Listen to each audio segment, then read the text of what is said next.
The opinions and viewpoints expressed in .NET Rocks. Hey, Jeff. Yeah? Now that the show's cleaned up, do we even need a disclaimer? Well, you trying to take out a third of the content I have for .NET Rocks? I don't think we need a disclaimer.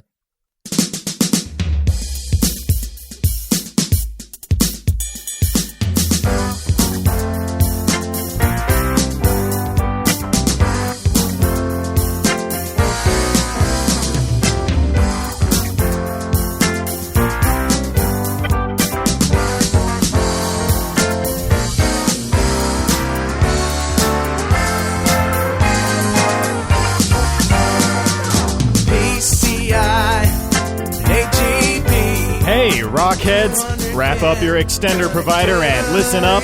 It's time for another stellar episode of .NET Rocks, the internet audio talk show for .NET developers with Carl Franklin and Rory Blight. This is Jeff Maciolik, here to announce show number 91 with guest Billy Hollis, recorded live Friday, November 26, 2004. .NET Rocks is brought to you by Franklin's Net, training developers to work smarter, and now offering hands-on VBNet, ASP.NET, and C# classes. Online at www.franklins.net. And by Data Dynamics, makers of ActiveReports.net. Simple, powerful, and cost-effective reporting for Windows Forms and ASP.NET web applications. Online at www.datadynamics.com. Support is also provided by Code Magazine, Microsoft Technologies in-depth for IT managers and developers. Online at www.code-magazine.com. And now, the man who's learning to pronounce Windows like Billy Hollis, Carl Franklin. Got a cellular phone with 500 names. I call my friends to play. Windows. That's how you got to pronounce it if you're from Tennessee, Roy. Winders. That's right. Windows. Now, you have to get a little further south from here to pronounce it that way. Say it how you say it? Winders. No. You normally say Windows. I say Windows. Yes, Windows. All right. Well, before we talk to you, I want to bring on my friend from Portland, Rory. How you doing, Rory Blythe? Oh, I have an upper respiratory tract infection. Isn't that special? It wouldn't be a normal .NET Rock show if there weren't something wrong with me.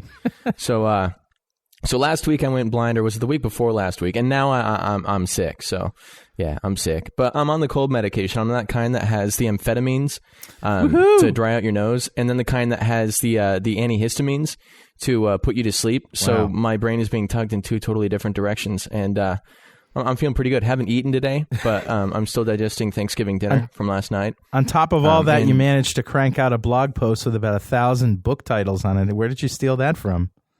Actually, a buddy of mine. Okay, I had the best damn book you've ever read post, right? And there were a lot of comments in there. And a buddy of mine, George Klingerman, went in and compiled all of the books that he found in the comment section. Okay. Put those in an Excel spreadsheet. I took them out of the spreadsheet, turned them into some HTML, and then posted that. Yeah, I did very little work for that. That was all George.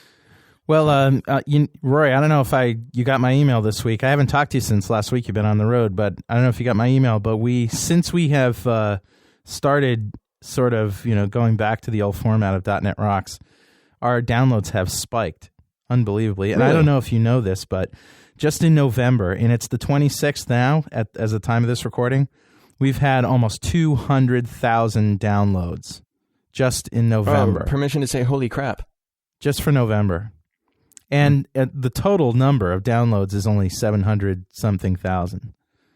So, a good chunk of the downloads from forever in the last 2 years have come from this month.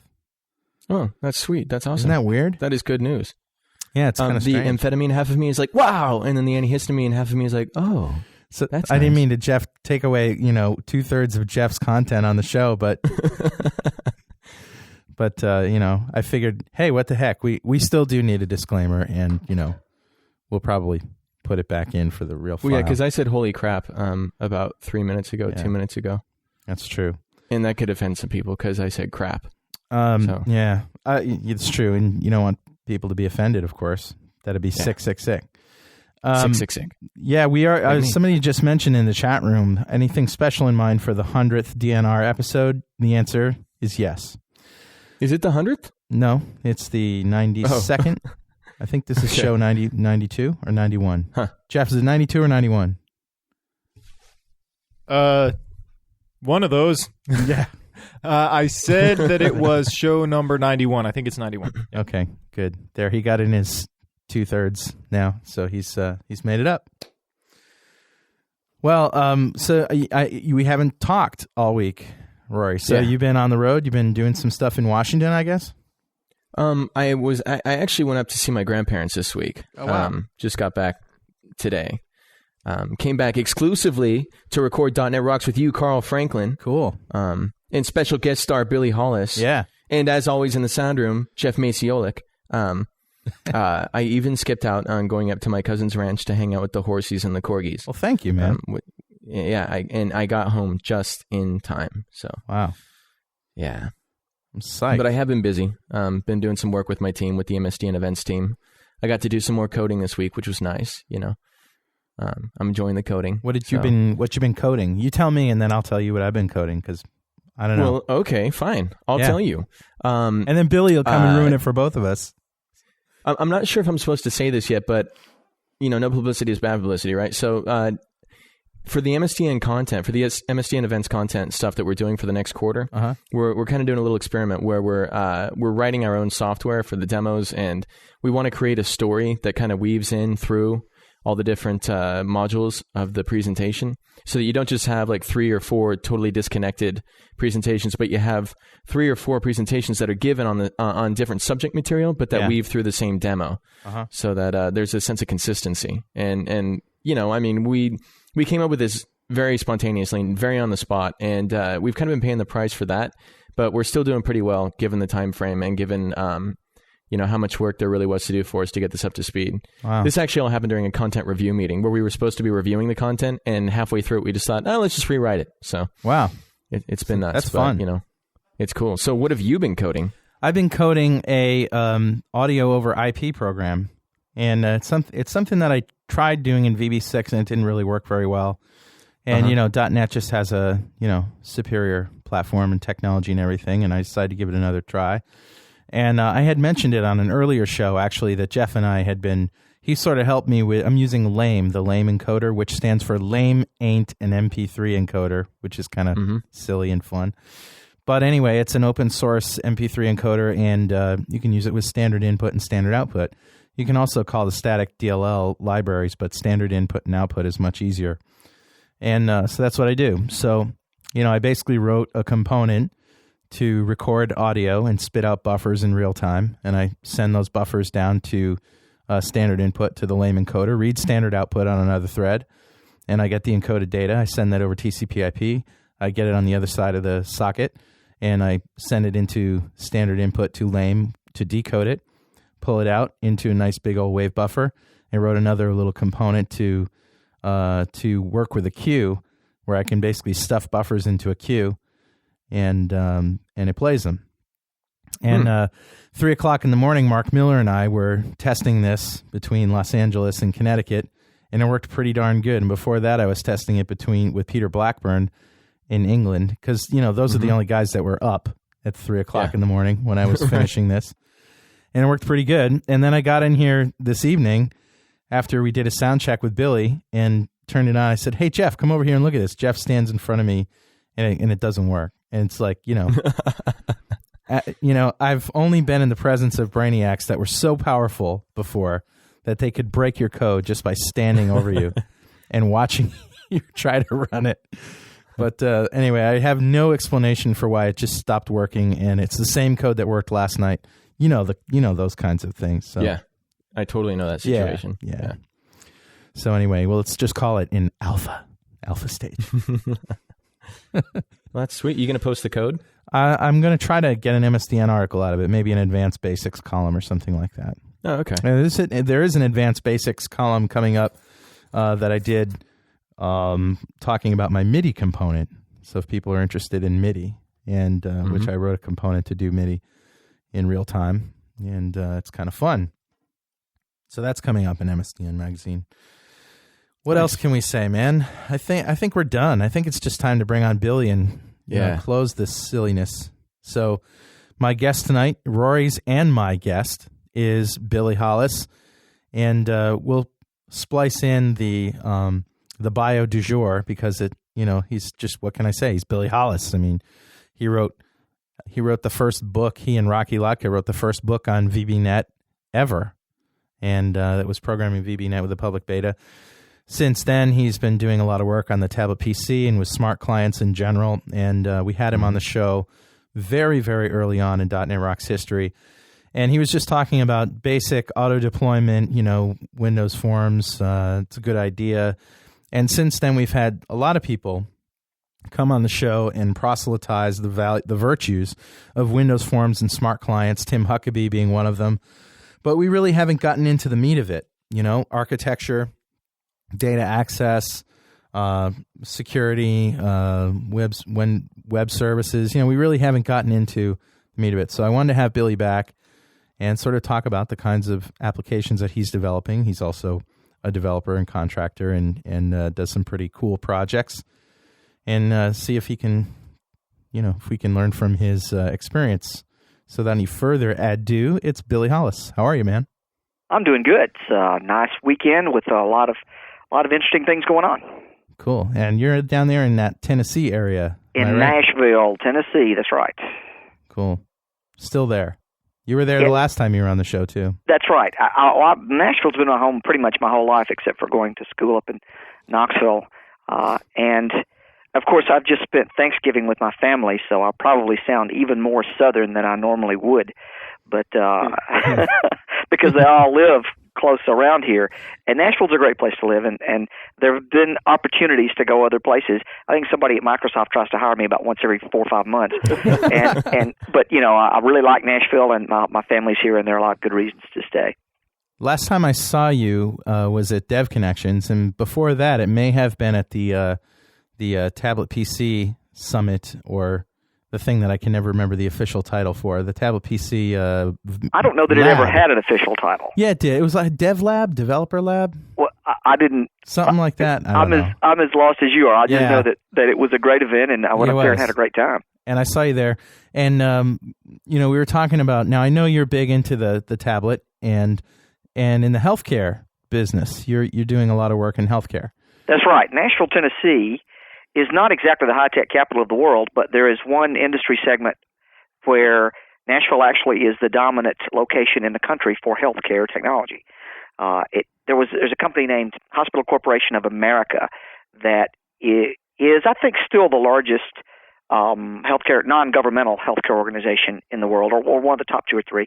And it's been here for 30 years or so as its headquarters, and it's launched a lot of subsidiary organizations. People that worked for HCA have gone and founded various companies, and then those companies have gone on to spawn more companies. And it's now reached the point where there are somewhere in the neighborhood of 200 companies in Nashville that are healthcare-related, technology-related. So there's a lot of work to be done here in the technological area for healthcare. In fact, it's about 90% of what I do, 95% of what I do is healthcare-related. And are you doing any development on the tablet PC for projects, for customers? I'm doing some proof of concept things. And I think it's going to – healthcare is one of those industries like banking, and there are a couple of others, that are really subject to the herd mentality. Yeah. They're fairly risk-averse about getting on the bandwagon for a new technology. But when the rush begins, it's like everybody does it at once. So the proof of concept stuff is going on now. But I saw my first tablet PC in a doctor's office just for a routine doctor's visit a few months ago. Wow. And that means that the first wave is beginning to break. The electronic medical records arena is going to fuel tablet adoption in the healthcare industry pretty quickly, I think, over the next 5 years or so. I'm going to make a prediction here and say that 5 years from now, it will be a rare occurrence for you to walk into a doctor's office where the doctor isn't using some kind of tablet-like functionality. No, that'd be very cool. Well, there are enormous reasons to do that. There are a lot of technologies that are converging to make that feasible. There's the wireless. There's certainly the advanced tablet capabilities that we've been seeing in the latest generation of tablets. There's also governmental initiatives to force healthcare organizations to move toward a more electronic form of record keeping, and that has the potential to save many, many lives. Paper-based systems are just not a good way to get the information into the hands of the healthcare professionals that need it. So this is a really good thing to see this technology adopted in healthcare, and I'm looking forward to being hopefully at the forefront of that with a couple of organizations. I've done I worked at a startup company that was doing some medical software, and we found that not just for us, but the market in general for medical software was very, very hard to crack. The hospitals and companies, they want to see like finished product before they decide, and then it's like, nah,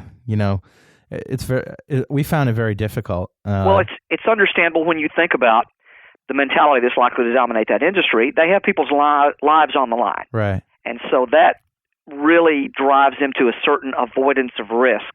Even if something looks better, even if by every objective measure they can find, it looks better, if they put it in and people lose lives as a result, then the consequences for that are very, very grave, which makes them extremely reluctant to adopt new things, as I said, until other people start adopting it. You start to break in, and you reach critical mass fairly quickly. Yeah. And I think the governmental initiatives are going to drive some of that because HIPAA and so forth. Beg pardon? You mean HIPAA and so forth? Well, HIPAA is one of the more recent ones, but there are some state-level initiatives that are requiring healthcare providers to move to some form of electronic record keeping. Yeah. So when that comes to be sort of a standard part of the practices in the industry, when people start getting sued because they don't have electronic forms and they make mistakes because the information wasn't there, at that point that will just force everybody to do it in a very, very short period of time. So what is this? Can you talk about your proof of concept applications? Or is it basic medical record stuff? Or? Yeah, I can't talk too much about that. It's electronic medical records related. And the really interesting sticking point there is that every specialty needs something different. And I'm actually working with a couple of organizations and talking to a third right now about doing EMR stuff for different specialties. There, at this point, has not proven to be kind of a universal solution for electronic medical records because every specialty has specific needs about not just the information that it needs to gather, but specifically about how does it translate that information into all the insurance-related stuff to get their money. And that actually turns out to be one of the powerful reasons for people to do it, is it makes it much easier for them to get their money. Well, here's a question you can answer. And this comes to my mind every time I think about tablet software in the medical space. How do you deal with doctor handwriting? Well, now that's a challenge. There's no doubt about that. But number one, you can't compare handwriting on the tablet PC to perfection because we don't have perfection today. I mean, there are a lot of cases where people can't read doctors' handwriting on paper. Right. So saying that computers can't do it is not necessarily a complete bar because humans can't do it either. You turn it all into gesture recognition. That's right. So, but actually, it turns out that because of the nature of the algorithms used for handwriting recognition, that in many cases, the handwriting recognition is better on the tablet PC than what a human could do because the algorithms are using stroke length or rather stroke relationships to one another, changes of direction and pressure points and things like that to do handwriting recognition. That means that even if it's scribbled in such a way the eye might not be able to tell what the doctor was going at, the algorithms may be able to tell. So it turns out that the algorithms are pretty good for fairly bad handwriting to a certain point where the recognition just drops off dramatically. And doctors, I think, are going to have to learn to stay above that point. They don't have to learn to have excellent handwriting. They just have to be good enough that they don't get to that drop-off point. It's going to require a little bit of adoption on their part, and that's really hard because doctors are not easy users to get to adapt to technology. We were talking last week with Julie Lerman about the tablet, as a matter of fact, and Roy made a good point about that the reason it isn't being adopted doesn't have much to do with the unit itself. Like the Toshiba N200 is there. You know what I mean? And I've seen even better units that are coming online beyond that. So the technology is there. It's not the technology that's people aren't looking at it and say, it's not quite good enough. I mean, it's good enough. Yeah, it's good enough. I wrote a proof of concept prescription pad application that translates doctor's instructions into the instructions that go on bottles and such. And it was it's pretty impressive to see that thing in action. I carry it around to healthcare companies just to show, and I intentionally, when I write out one of these pseudo prescriptions, really scribble it badly. And the handwriting recognition gets there a large portion of the time, but people in the industry haven't really realized that yet. They don't really realize the state of the technology or the state of the software, so they're not tuned into it yet. Well, let's talk about smart clients in general, smart client applications.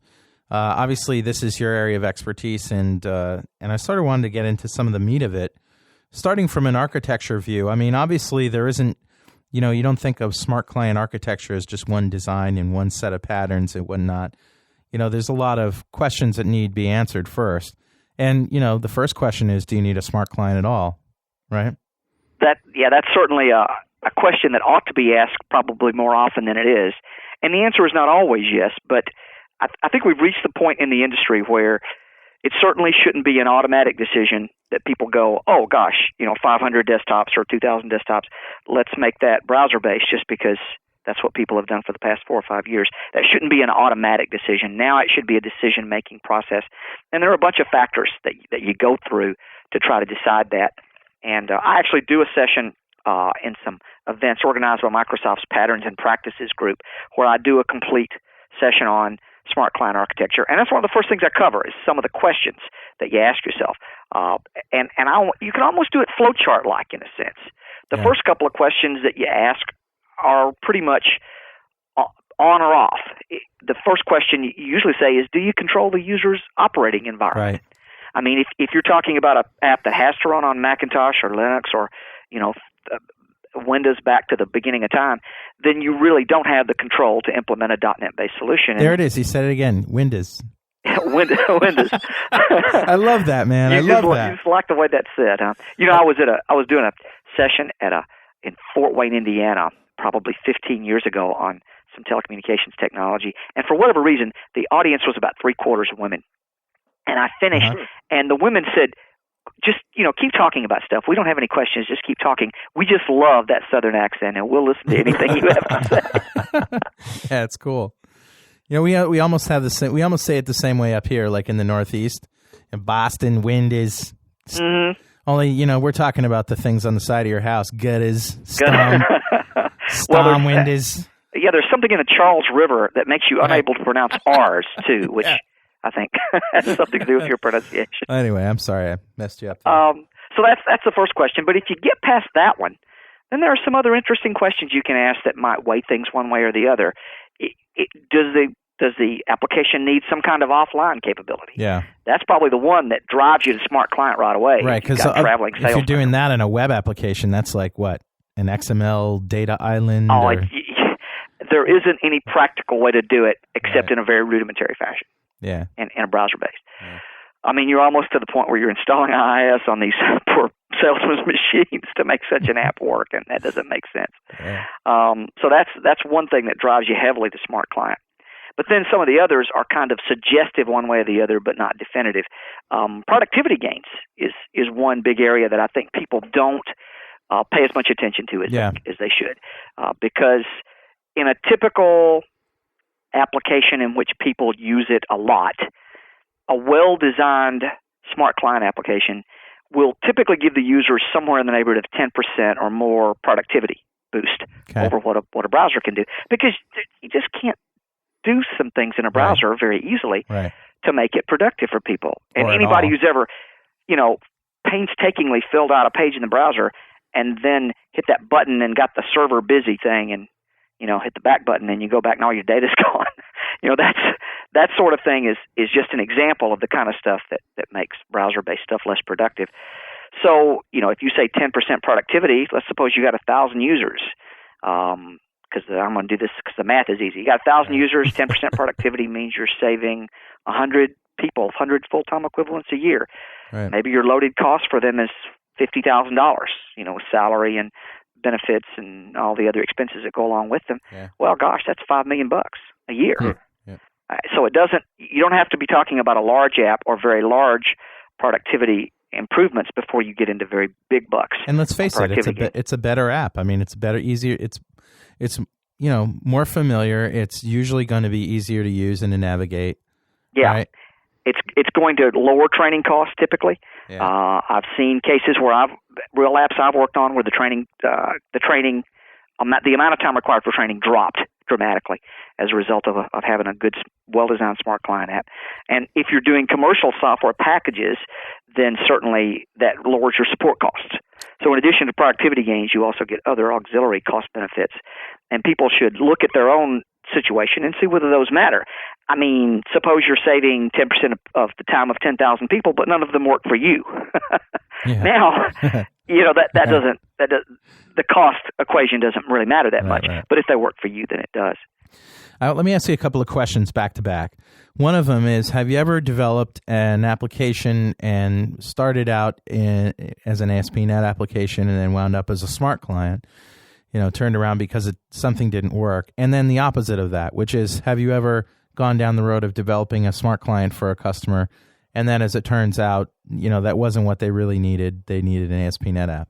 The last time that the second case occurred of a smart client VB6 based at that time that needed to be browser based instead was about 4 or 5 years ago, because that was back when people weren't tuned into doing browser based for large numbers of people, and they just couldn't. There just wasn't any practical way to get the broad deployment that they needed. Okay. But that's been a long time since that's the case. I haven't run into a case yet in .NET where we started down the smart client route and it just didn't make sense and we switched to browser. In the browser-based arena, switching to smart client, that's happened several times in the early parts of the decision-making. People would want to see prototypes done both ways, and you show them and you talk about the pros and cons, and they choose the smart client route because it makes a lot of sense in many cases where they weren't even thinking about that to start with. But the clearest one I know of, and I didn't write it, but I'm involved kind of in the decision-making about what to do, is at one of those electronic medical records companies.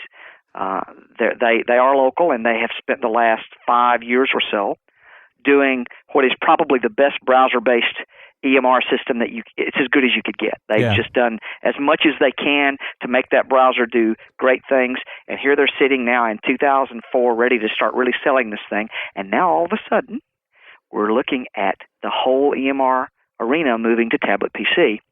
Wow. Now they're faced with having to change it out to smart client. Because if they don't, their competitors will, and they won't be able to sell this browser-based version.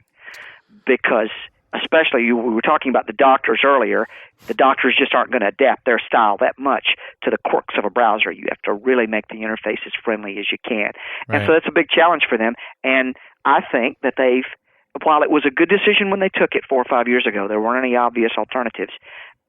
Looking back on it, they've probably spent a lot of money that they're not going to get back. And so, the consequences of choosing the wrong one in particular situations can be pretty serious. Let's get to architecture. And in particular, I want to ask you this question. I know Rory's going to laugh, but do you use data sets? I do use data sets. Oh, I'm not going to laugh about that. No. I have no problem with data sets, but Billy, do you expose data sets at the end of web services? That's the big question. Do I expose data sets at the end of web services? Yeah. Well, sometimes, but we make sure that they're encrypted because we have to for HIPAA reasons. Mm-hmm. Well, the whole data sets versus business objects or whatever discussion is a tough one. I mean, there are a lot of, when I do architecture sessions and I get into that discussion, the way I typically do it is to put 2 chairs in front of the audience, 2 empty chairs. Yeah. And I have an argument with myself, and I change chairs. One chair in favor of data sets, one in favor of business objects or other alternatives. Yeah. There are a lot of good arguments both ways. The things that usually carry the day for me, and the reason I end up using them quite a bit, is that I'm very, very sensitive to the fact that I come in and write an application and I leave, and somebody else has to take care of it. Yeah. And the typical VB6-oriented developer who doesn't really have the OO grasp that you'd like them to have is going to be a lot more productive with data sets, and they're going to understand what I've done a lot better. Yeah. And while they're not optimal. They're good enough for a broad range of capabilities. And so I tend to use them just because they're a nice lowest common denominator approach. Plus the fact that in many cases they're Microsoft's preferred approach, which makes them feasible for hopefully some things going forward that will prepare them for the future. So it's a tough decision, but yes, we do typically use data sets as our primary container, but the architectural principles that I use to do smart clients don't depend upon any particular container. Yeah. So. Okay. And now we were talking about binding earlier when I called you about the show and things we could talk about. Binding is something that you had sort of addressed in the last version of .NET 1.0 by sort of rewriting. That's right. Tell us about that. Well, that's the beauty of .NET is you can do this wonderful component based development, and you can actually kind of just write your own stuff and while I understand what they were trying to do with data binding, and they were trying to make something that was pretty much all things to all people, for the typical routine business data-oriented application, at least in 1.0, I found it was just not the best alternative buy. I mean, there were several things about it that I felt like were less than optimal. Yeah. It didn't handle nulls very well. The design time experience wasn't as good as I want. Yeah. In many cases, we found we had to turn it on and off. You have to turn data binding off for a while to do some things to your UI, and then turn it back on. Yeah. Or if you didn't, it would like do stuff that you didn't want it to do. Right. And then there were oddities if you had tabbed user interfaces. Data binding wouldn't update controls on hidden tabs until they were shown. Well, now suppose you're doing validation of something on a shown tab and a hidden tab. Yeah. That's bad. And then no dirty checking. It didn't have any checking to see when data was changed. Right. There were ways to get around that, but it took some work. If you wanted to roll it back out, roll the changes back out, there was some manual work there. So basically, this is 1.0 you're talking about, though. That was 1.0. Yeah. They fixed some of those things in 1.1. Right. But in the 1.0 time frame, since I was doing the smart client stuff so early, I basically did write an entire replacement that fixed all of those problems from our point of view. Wow. So where does that thing live? Is it like a new binding context kind of thing? No. What it does is we don't make it event-driven. The big problem with most, and I'm a big believer in many event-driven things. If you see my validator controls, they're heavily event-driven. Yep. But in this case, I didn't want it to be event-driven. You call methods on this object to do the binding from the data row to the controls, or from the controls back to the data row. You have complete control over when that happens. And that's completely appropriate because you know when to do it. Yeah. I mean, the user takes some action, and so you know when to do it. And that solves a wide variety of problems. Does that introduce a lot more code, which is sort of the whole reason you use binding? No, actually, it's less code. Because the binding setup from the perspective of the programmer is done with an extender provider. He specifies the data field that he wants to use. Now, aside from sounding dirty, what is an extender provider?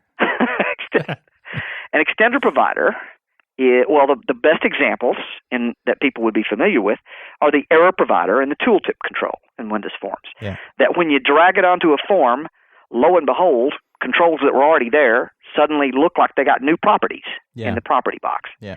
In other words, these controls extend other controls by providing them with new properties. I see. Hence, we get extender provider.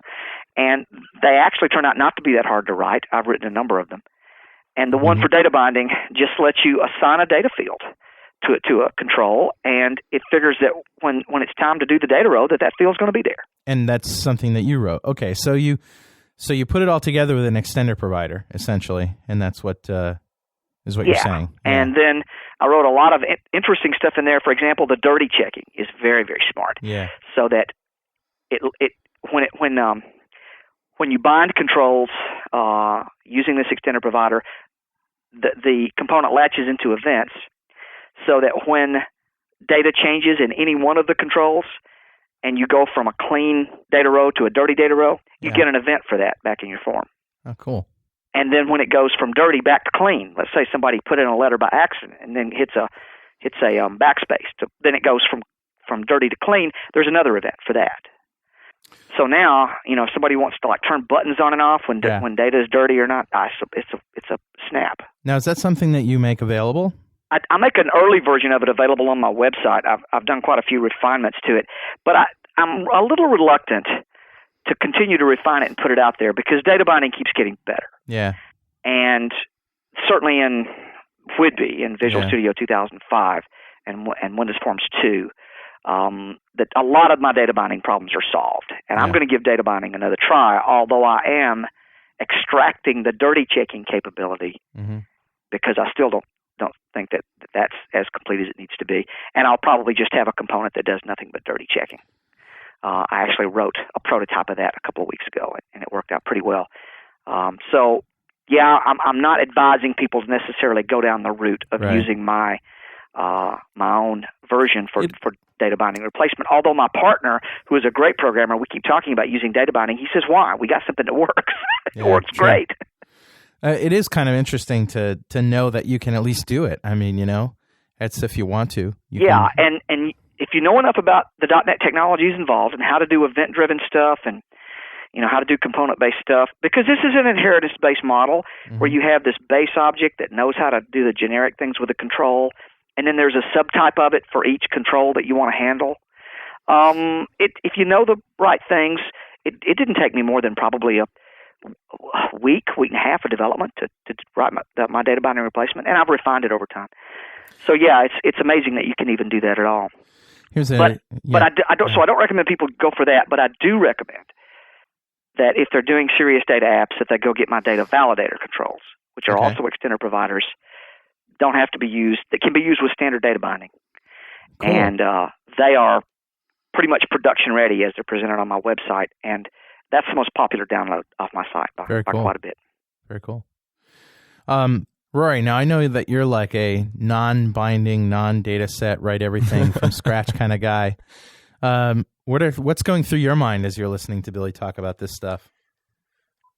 Well, I'm thinking, okay, there's a side of me that comes out really strongly, when we're talking about data sets, and I start talking smack about it and everything. But in the Windows Forms world, data sets and data binding to me make a lot of sense, right?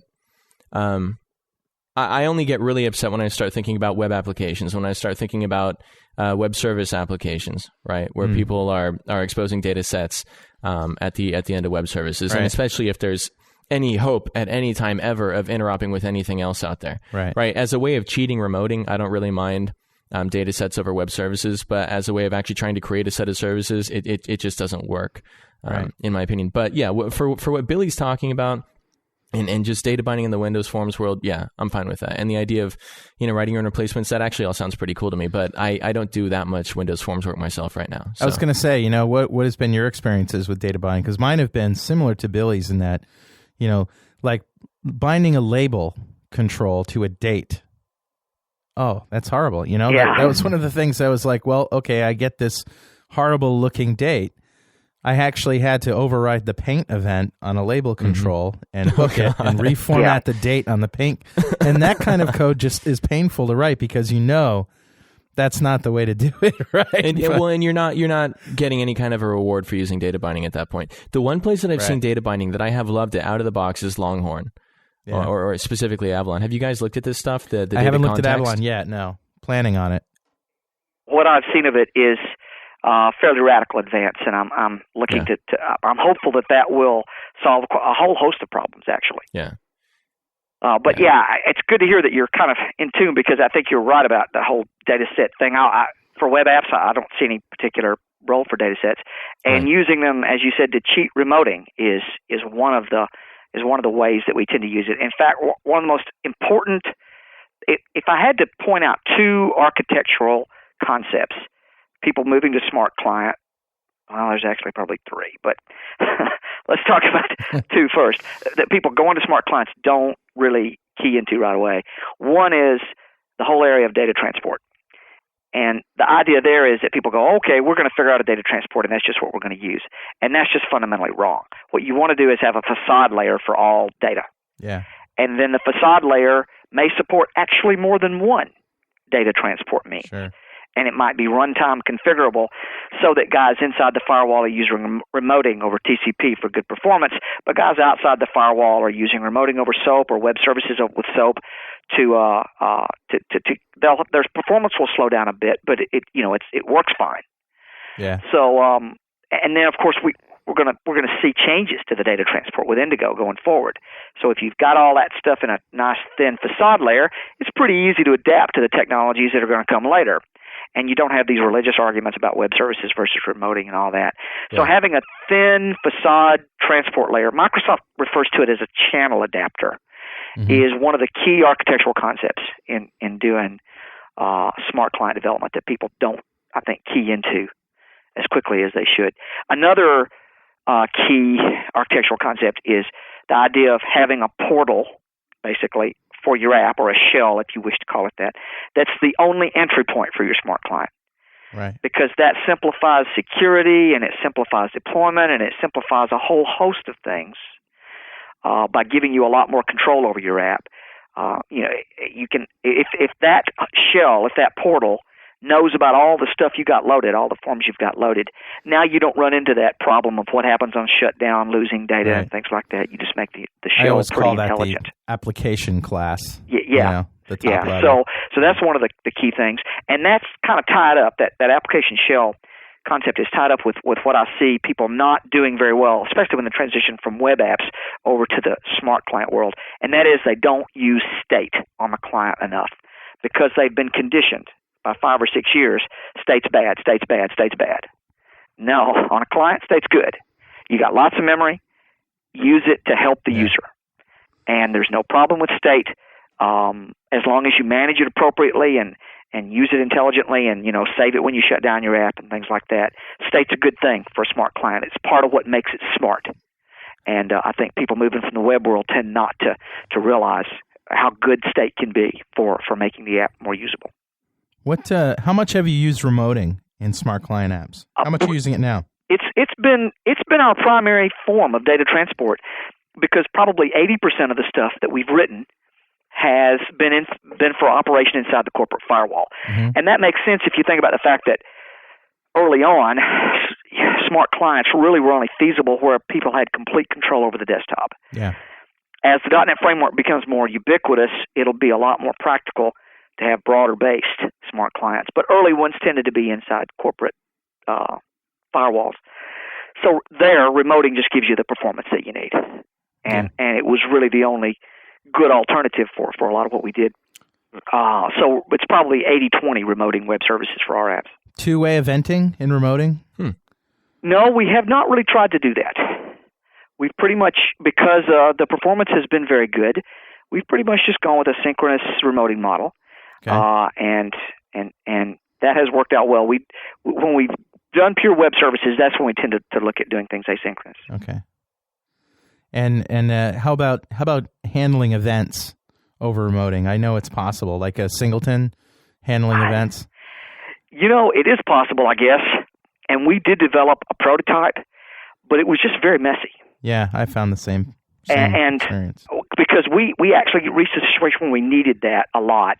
We had a workflow application where basically you had work areas, think of them as queues, where things built up. Yeah. And clients needed to know when a new item was added to the queue or one was taken away so they could refresh their screens. And that turned out to be a much more difficult problem to solve than it should have been. And that's one area, I'm a huge fan of Microsoft.NET, and I think that Microsoft got so many things wrong. But that's one of the very small areas in which I think that Java probably does things a little better now. They have a remote event model that I think is better than what .NET has. Have you looked at Indigo at all?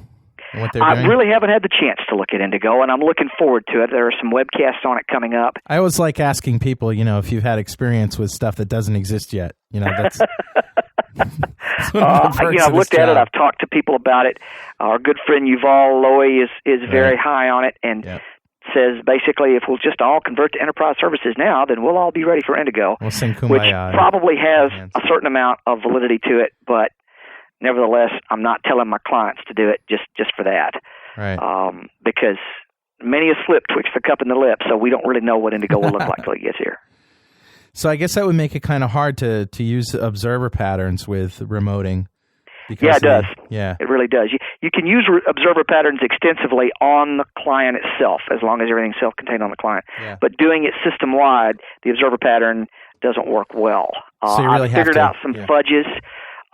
There's a product called what's IPX Works that has an event thing based on TCP listeners. Yeah. That is a pretty good solution. If you just got to have that kind of pattern spread out over a network, it works pretty well. Yeah.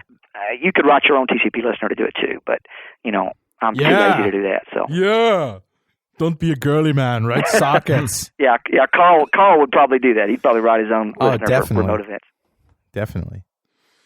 I have. I mean, let's just say it. I know. Oh well. Anyway. I know several people who are listening right now who are just shaking their heads in disgust. Several people are listening who are lazier, like me. They're lazy. Well, much lazier than you, and would go, man, if there's somebody else out there who's done it, I'm going to... I can hear Chris Sells, Roy, going, why would you do that? Why would you do that, yeah. Yeah. So I guess you sort of have to take you said a synchronous model to approach. For the most part. I mean, there are places where you do asynchronous stuff, message queue based stuff, for example. Yeah. If you're using message queue as an underlying thing, you can pretty easily implement an asynchronous pattern there. Right. Anytime you're using pure web services in the sense of you're going out and getting stuff, and especially sort of decision support type apps where you might be firing off 3 or 4 queries to get stuff from 3 or 4 different sources to update your UI, then you really need to do a good asynchronous implementation there. Right. And it's not hard. No, you're just talking about making delegates and calling them asynchronously. I mean, it's the sort of thing that if you ever see it done once, that will work pretty much just like that for everything else you want to do. And it's getting people over that hump, especially VB developers who just, use the word delegate and they're they get this deer in the headlights kind of look, and it really isn't that big a deal, but you have to see it done right the first time. But it is the way you do it is counterintuitive enough in a sense to me that I always have to go back and get the code sample when I write one. I can't just sit and write one. I'll always get it wrong and have to go back and get the sample. So if people have to do that, they shouldn't feel the least bit bad about it as far as I'm concerned. Rory just made a comment in the chat room that's got me chuckling. How come you don't say these things on the show, man? Because some people might think I don't know, crazy. That's funny. I was just commenting that I'm going to use SQL dependency as an application framework when it's available, and that I'm going to wrap everything inside of SQL dependency, including ultimately and eventually when everybody comes around, the operating system. That's how much I'm going to use it. So I'm pretty excited.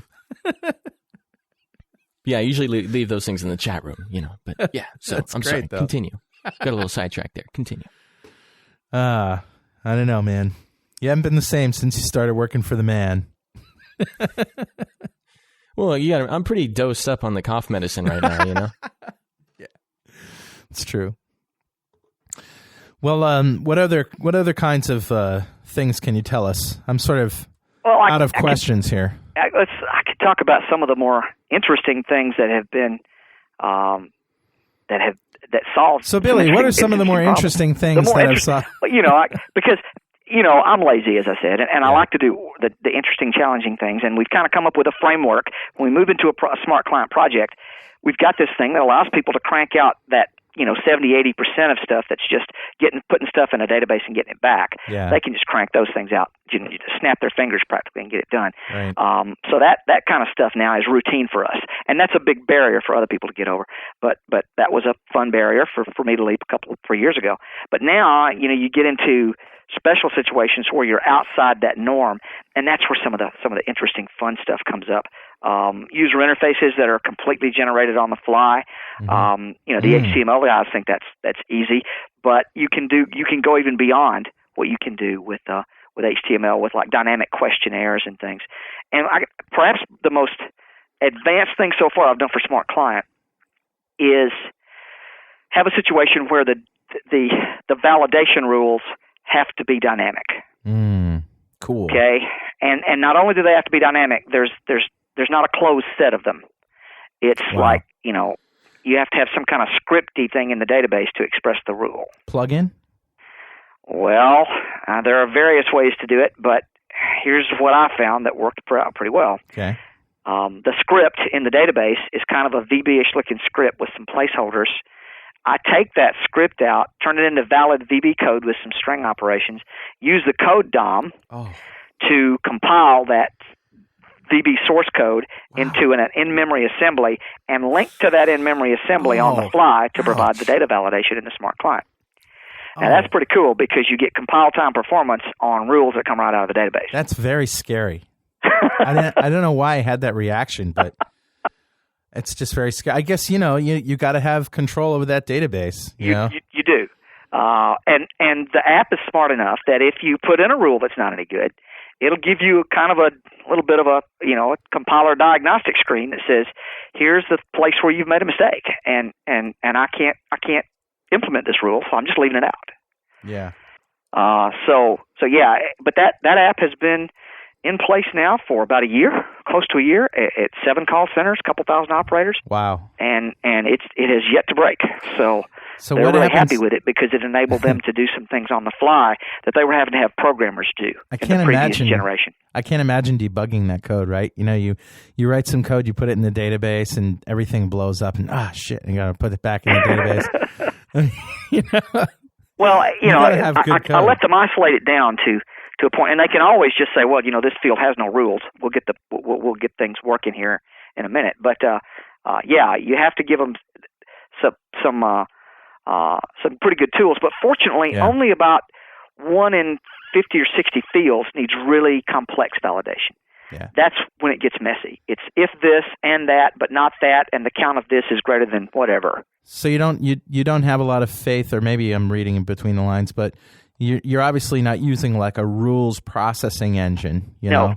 No. Because those can get big and out of hand, right? They can get messy, and it turned out not to be necessary because you can pretty much just create basically that in-memory assembly satisfies an interface for validation that I've imposed upon. Well, it's perfect. It's great because you get exactly what you want. Yeah, you just pass off the data to the validation thing and say, is this good or not, and it'll pass you back what's wrong, or if it's okay, it'll tell you that.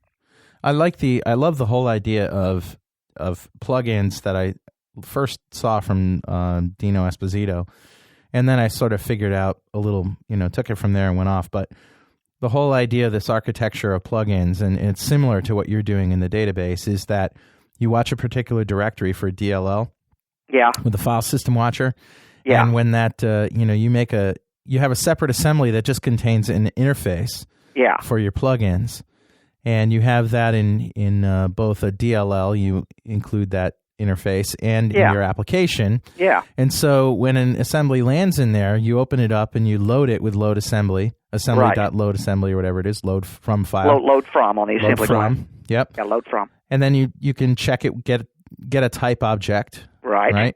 And then you can check to see if it has the interface. Yeah. And if it does, you just instantiate it up and call it. Yeah, you cast it to that.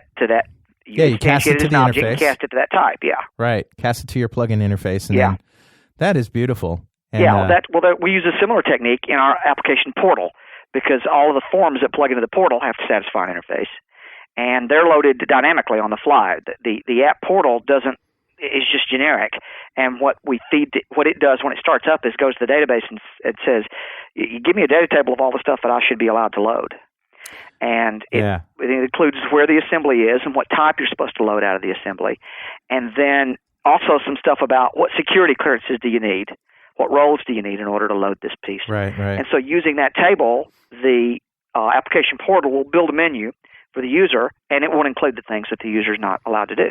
Yeah, that's pretty And then sweet. dynamically load the stuff that it is. So basically, if you want to roll out a whole new piece to the app, you create that piece, compile it to a DLL, and put the reference in the database, and you're good to go. And that wouldn't work for for your business logic? Well, it would, except for the fact that you don't have as much control, obviously. Yeah, in some cases the very interface that is being used to get the data is also dynamic, which means that the dynamic rules fits very, very well with that. Sure. Yeah, of course. You have to know how to call what you're loading. Yeah. I don't even necessarily know what fields that I'm going to be calling. So You mentioned security. You just brought up security. We really haven't talked about that at all. And the only reason I'm sort of hesitant to bring it up is because we've sort of beat that topic to death in previous versions of .NET Rocks, including your talk, and just about everybody we talk about smart clients with brings up the security issue. But, hey, let's talk about security again. It's been a while since we've talked about it anyway. Yeah. So what obviously the hurdle Tim Huckabee was the hurdle number one that Tim Huckabee was talking about was getting the framework out to the client desktops. The second hurdle is authorizing your smart client applications so that they have full trust. And or not necessarily full trust, or the but right something, trust. Something it needs to run your app. The right trust. Yeah. That they have permission. Yeah. They don't need full trust. Yes. So the way that I do it, and I was just talking with Kate Gregory about this.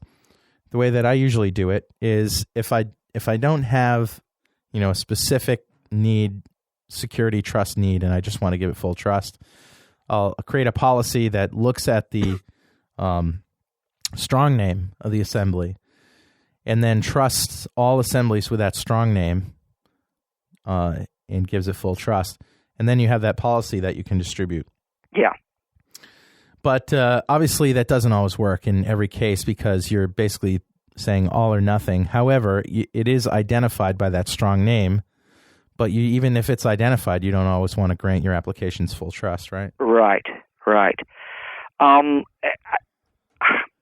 personal opinion is that given where we are today with .NET 1.1, there is no ideal solution at all, and this is one of the areas that ClickOnce is specifically intended to address. Yep.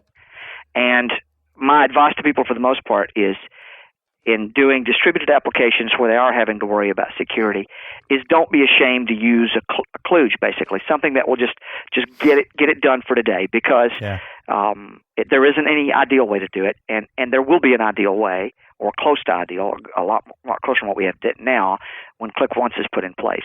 Yeah. I'll be honest, the way that we have found that works pretty well for these corporate users that are off on another machine across the internet and need to get their security policy set is that we send them an MSI through an email, attachment or something. And that's a security policy? Yeah, you can take your security policy and have it put into an MSI. Yeah, right. The runtime security policy manager will do that. And they have to run as administrator in order to run. That's right. They have to run an administrator at least to get the policy right. Yeah. That's an issue, no doubt about it. But in fact, virtually everybody running out of their house is running it with administrator privileges. Yeah. So that just isn't the bar that you'd like to think it is. I know that from an ideal security perspective, from the guys that worry about this and sit around, fretting about ways that people are exposing themselves, I realize that they would just be aghast to hear me say that.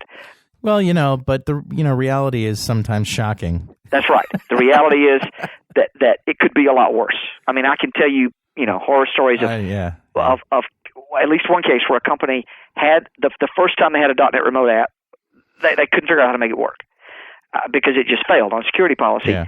And so what they did was they went to the all code place and changed it from no trust to full trust.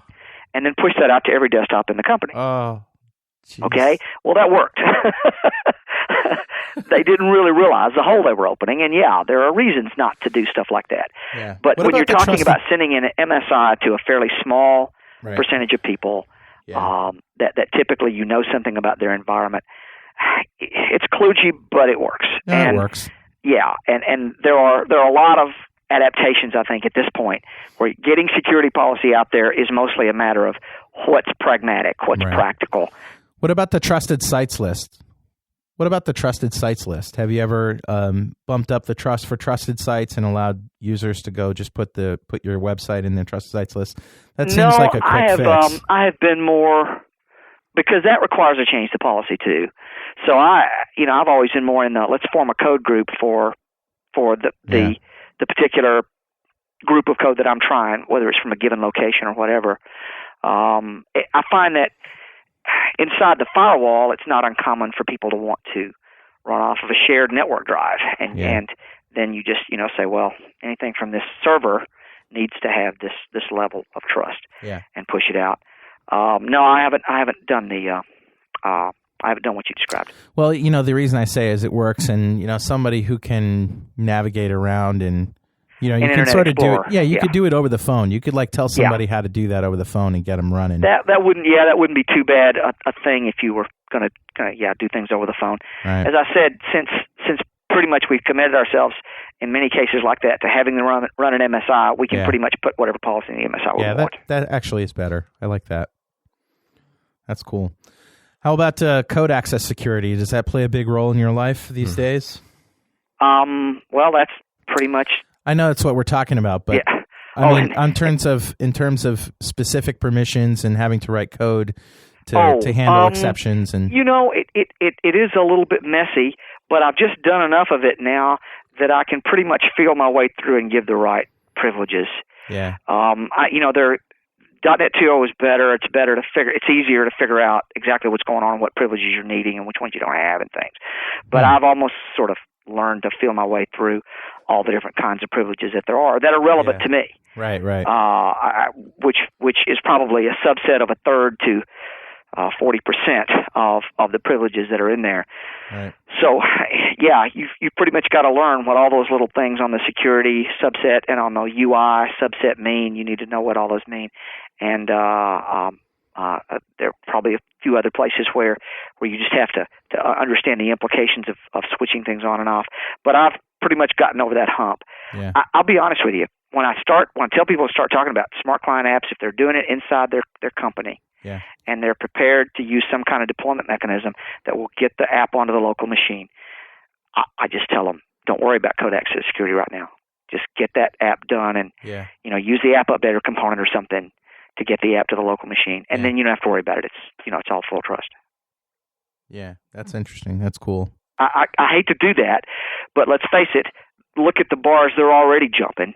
Right. Just to get to where they are, they got to switch in many cases from VB6 to VBNet. They got to learn the framework.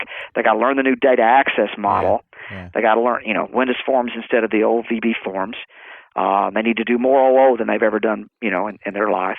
Yeah. They're leaping so many things already, including all the architectural stuff I talked about before, that if I can just leave code access security off for a while, then I try to tell them just don't worry about it. Just get your app working. And then when you get ready to distribute it outside the company, then let's revisit that subject then. It's good to hear, you have such a realistic sense about this stuff, and it's good for us to listen to you and to heed that wisdom, because you're out there writing these applications, and we're getting a sense of what's prioritized. But some people are aghast, because I was doing a panel at TechEd this past June with Rocky, and I were talking about the fact that not all the developers in the corporate world are ever going to become object-oriented developers, and that's really okay. Yeah. That they have domain expertise and they're valuable to the process, and you might as well not expect them to become OO developers, because they're not going to. And Rocky was talking about a case where one client not being prepared to believe that wanted to make all the developers C# instead of VB, because they thought it would make them better, more OO developers. And my response to that was, that's like putting lipstick on the pig. It doesn't really address what you think you're addressing there. Yeah. And there are people like Jeff Richter, who was on that same panel, that was just saying, how can you say that? How can you say people shouldn't learn OO? I wouldn't hire somebody that didn't know OO. And I'm going, that's just the way the world works. Here's the same guy who said that C# is inherently faster than VBNet too. So. Oh, well. Well, okay. He's a brilliant guy, though. He is. He's a smart guy. And he works in the commercial software arena. And I said, if I worked in that arena and I was hiring people, I probably would enforce that kind of standards for my developers too. But in the corporate world, you just can't afford to do that. So what do you think the prospects are for the future of VBNet? I know you're a VB programmer. And, in Whidbey. Yeah. You think Whidbey is going to deliver Whidbey the is a step in the right direction. There are still some steps that need to be taken. The future of VBNet is tied up with how well it allows typical developers to do data-oriented apps quickly and easily and reliably and distribute them over the internet. If VBNet becomes a really good tool for that, it will survive and thrive and well into the next decade, and everything's going to be fine. But right now, I'll be very honest about this and say that right now, version 1.1, VB is too hard to do data-oriented apps. There's too much for people to learn. It does not fill that niche the way it should at this point in time, and that's just got to be fixed for VB to be viable long term.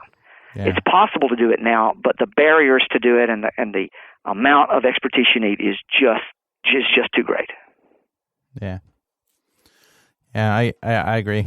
And that it's true that while, guys like you and I sort of found it easy to work with the data tools in VBNet 2002 and 2003, I've shown there's some stuff that I can't show to my class right away. If we don't, for example, type data sets. Type data sets are so like 3 or 4 levels down from, how the hell do I get my data in my form? Right. That, just the very concept of what is that thing what is that data set component doing on my form?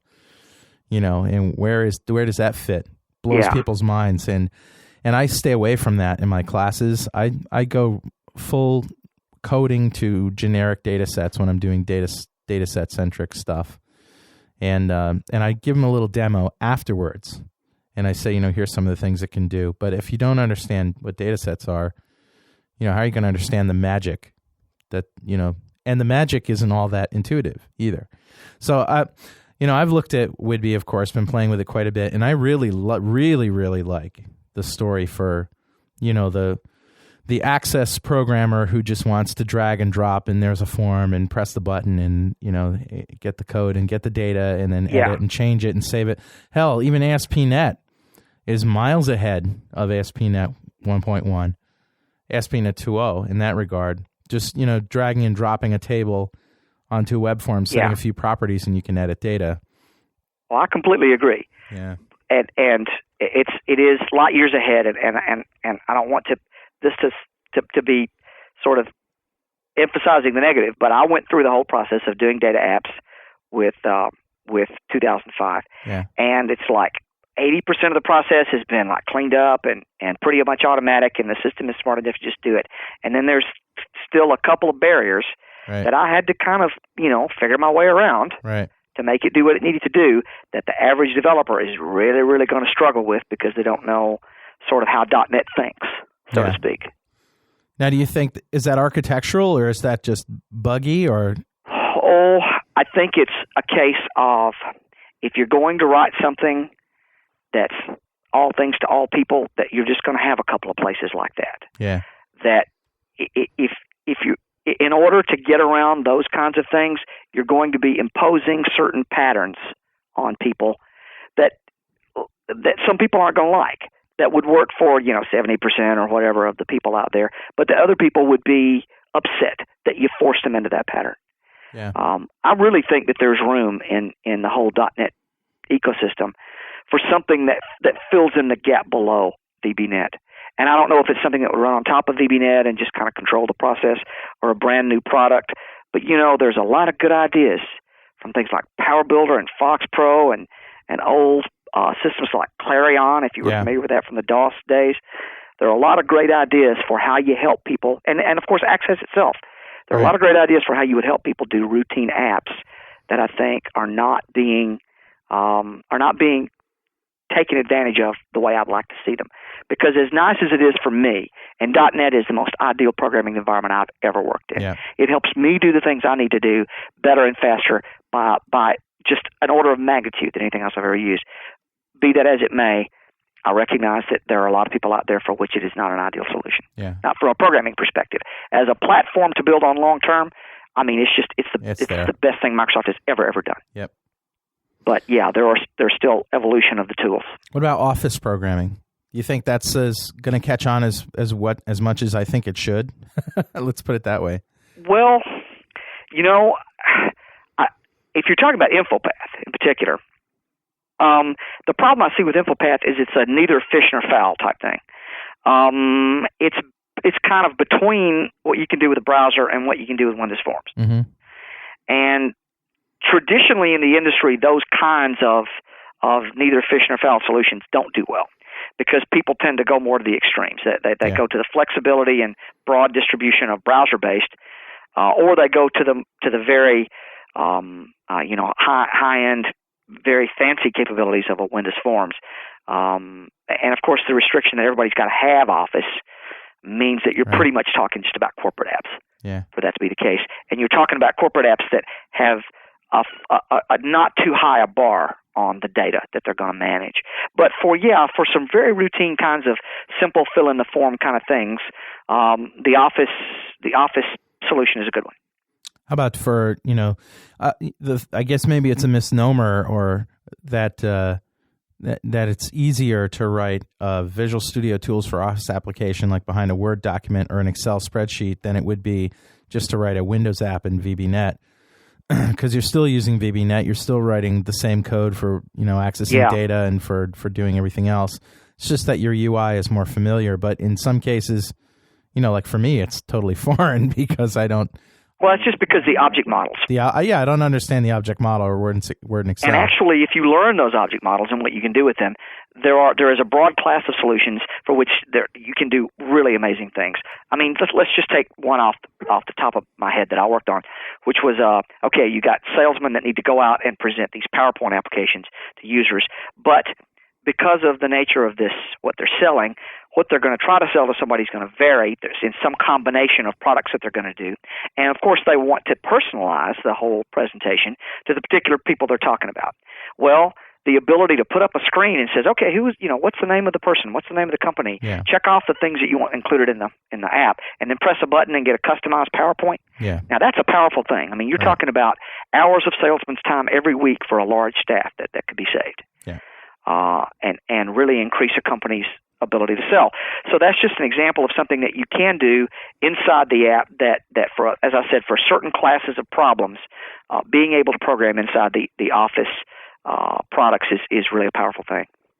Yeah, cool. What are some, last question, what are some of the tools that you use, if you use any? Programming tools, developer controls, companies that you want to, talk about or not talk about? I try to keep that to a minimum because, I go from place to place and I don't want to have to bring in a large set of dependencies. Yeah. But I mentioned the fact that the IPX Works stuff is pretty good. Mm-hmm. I'd use that. But the one thing that you just have to do if you're going to go into a serious development environment right now is you got to have grid. Yeah. Because the grid that's built in just isn't going to do it. Blows. Excuse me. Sorry, I had something in my throat. That's right. It's okay. Sucks. So there are several good possibilities to choose from there.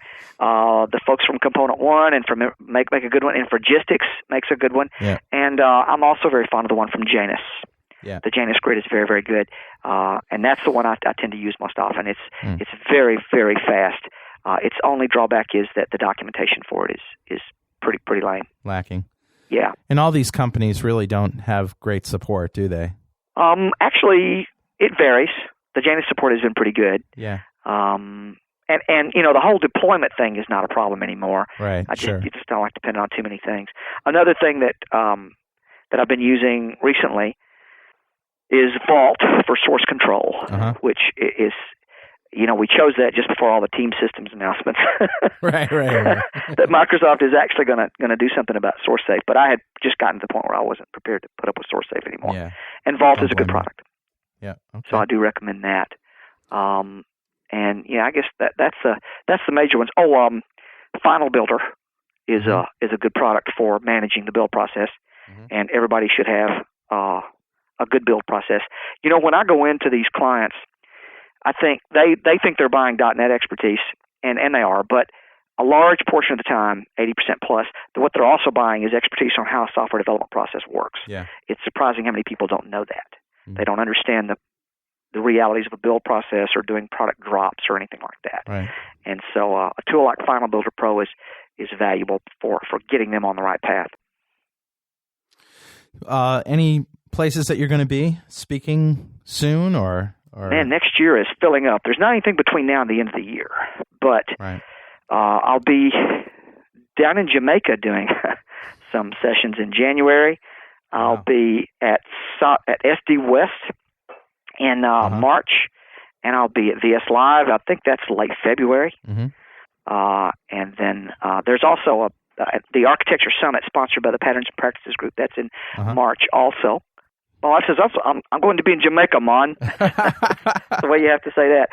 So yeah, next year's filling up quite often. I've reached the point where I have to turn down invitations to speak because the number of conferences is kind of multiplying and coming back now. Yeah. And I have real work here to do at home. Yeah. So. How did you like speaking at Dev Connections? Dev Connections was nice because I was pleasantly surprised. A year ago in Palm Springs when I spoke there, the whole arena of Smart Client Windows Forums, nobody cared. Yeah. Very small audiences. This year, the audiences were 3 times bigger for my stuff, and it worked out very well. I also went there because my wife loves Las Vegas. Yeah, it was great. And it's a great place to go and have a good vacation. It was her birthday weekend as well, so there were a lot of good reasons to go to VS Connections. But, it's a well-organized conference. They do such a good job organizing it. And they treat the speakers well, too, don't they? Yeah, they do. Yep. But most of the places do now. I've been pretty much pleasantly surprised by all the people I've worked with. That's cool. Well, listen, man, I want to thank you for coming on the show. It's been a pleasure catching up with you again. And, God, I want to talk to you some more, but we're out of time. What can I say? Well, I've enjoyed it. Good. I guess we'll see you next year sometime. And this is Carl Franklin saying goodnight from myself, Roy Blythe in Portland, Jeff Maciolik out in the sound room, and Billy Hollis. Good night. Good night.